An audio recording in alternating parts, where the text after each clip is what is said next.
Hi friends, good morning. എല്ലാവർക്കും പുതിയൊരു വീഡിയോയിലേക്ക് സ്വാഗതം. ഇന്ന് എൻ്റെ കൂടെ രാവിലെ ഏട്ടനും കൂടെ എഴുന്നേറ്റ് വന്നിട്ടുണ്ട്. കൈ വയ്യാത്തതുകൊണ്ട് തന്നെ എന്നെ ഒന്ന് ഹെൽപ്പ് ചെയ്യാനായിട്ട് വന്നതാണ്. അപ്പം ഞാൻ കുളിയെല്ലാം കഴിഞ്ഞ് വന്നപ്പോഴത്തേക്ക് ശ്രീമോൻ ഉണർന്നിട്ടുണ്ടായിരുന്നു. അങ്ങനെ പിന്നെ ഏട്ടനും അവൻ്റെ കൂടെ എഴുന്നേറ്റ് വന്നു. പിന്നെ സവാള അരിയണമായിരുന്നു, തേങ്ങ തിരുമണമായിരുന്നു, അരി ഊറ്റണമായിരുന്നു. അതൊന്നും എന്നെ കൊണ്ട് പറ്റത്തില്ല, എൻ്റെ കൈ വയ്യാത്തതുകൊണ്ട്.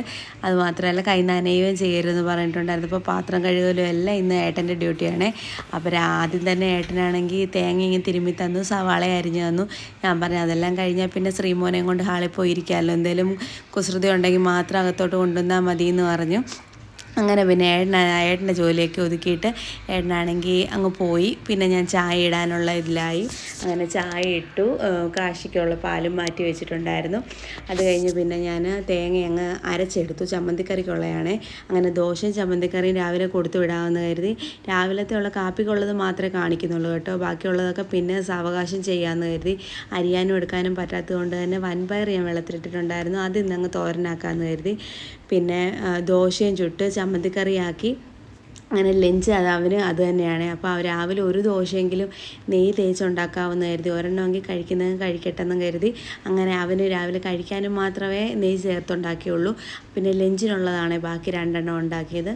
പിന്നെ ഏട്ടനുള്ളത് പിന്നെ ചൂടോടെ പതുക്കെ ഉണ്ടാക്കി കൊടുത്താൽ മതിയല്ലോ. ഒരു ഓംപ്ലേറ്റും കൂടെ ഉണ്ടാക്കുന്നുണ്ട്. അങ്ങനെ പിന്നെ ദോശയൊക്കെ ചുട്ടു. ലഞ്ചിനുള്ളതെല്ലാം ഞാൻ അങ്ങ് ഒതുക്കിയിട്ടുണ്ടായിരുന്നേ. അപ്പോഴും ഞാൻ അവിടെ നിന്നുകൊണ്ട് പറയുന്നുണ്ട്, ഏട്ടാ കാശിയെ വിളിക്കുക, അവനെ എഴുന്നേൽപ്പിച്ച് പല്ലൊക്കെ തേപ്പിക്കുന്നു പറയുന്നുണ്ട്. അങ്ങനെ ഏട്ടൻ പറഞ്ഞാലൊന്നും കാശി കേൾക്കത്തില്ല. എത്ര വിളിച്ചാലും 5 മിനിറ്റ് 10 മിനിറ്റ് ഒന്നും പറഞ്ഞിങ്ങനെ കിടക്കത്തതേ ഉള്ളൂ. പിന്നെ ഞാൻ അങ്ങോട്ട് ചെന്ന് 2 ചാട്ടം ചാടിയപ്പോഴത്തേക്ക് എന്തായാലും ചാടി എഴുന്നേറ്റേ. ലഞ്ച് ബോക്സ് പാക്ക് ചെയ്തപ്പോഴേ കാശി വന്നിട്ടുണ്ടായിരുന്നു. കാശി വന്നിട്ട് ലഞ്ചിൽ എന്തുവാ വെക്കുന്നതെന്ന് അറിയാനാ, ചോറാണോ ദോശയാണോ വെച്ചതെന്ന് അറിയാൻ വേണ്ടി വന്നേ. അങ്ങനെ എന്തായാലും ദോശയാണെന്ന് കണ്ട സന്തോഷത്തിൽ എന്തുവായാലും പോയി വേഗം പല്ലൊക്കെ തേച്ച് കഴിക്കാനിരുന്നു. നെയ്യ് തേച്ചത് കൊണ്ട് തന്നെ അവന് വേണ്ട, എനിക്ക് ഇഷ്ടപ്പെട്ടില്ല, എന്തോ ടേസ്റ്റ് വ്യത്യാസം ഉണ്ടെന്നും പറഞ്ഞുകൊണ്ട് അവിടെ നിന്ന് ചിണുങ്ങാൻ തുടങ്ങി. പിന്നെ അന്നേരം തന്നെ ഞാൻ വേഗം ഒരു ദോശയും കൂടി ചുട്ട് കൊടുത്തിട്ടുണ്ടായിരുന്നേ. അങ്ങനെ ആ നെയ്യ് തേച്ച ദോശ ശ്രീമോനും കൊടുത്തു. ശ്രീമോനും ആകെ 2 വായേ കഴിച്ചുള്ളൂ. അതിപ്പോൾ ഏത് ദോശയായാലും അത്രേ കഴിക്കത്തുള്ളൂ. പിന്നെ പാലൊക്കെ കുടിച്ചു. അത് കഴിഞ്ഞപ്പോൾ കാശി തന്നെ കുളിക്കാൻ കയറി. കൈ വയ്യാത്തതുകൊണ്ട് അവൻ തന്നെ കുളിച്ചോളാമെന്ന് പറഞ്ഞു. പിന്നെ കുഞ്ഞ് വേഗം കുളിച്ചിട്ട് ഇറങ്ങി വന്നു. അതിപ്പോഴത്തേക്ക് റെഡിയാക്കാനായിട്ട് നിന്നു. ശ്രീമോനും ഇങ്ങനെ കറങ്ങി നടക്കുന്നതുകൊണ്ട് അവനെയും കൂടെ ശ്രദ്ധിക്കേണ്ട കാര്യങ്ങളുണ്ട് കേട്ടോ. കാശി റെഡിയായി കഴിഞ്ഞപ്പോൾ തന്നെ വാൻ വന്നിട്ടുണ്ടായിരുന്നേ. സമയമായിട്ടുണ്ടായിരുന്നു. കൈ വയ്യാത്തതുകൊണ്ട് തന്നെ എല്ലാം ലേറ്റായി.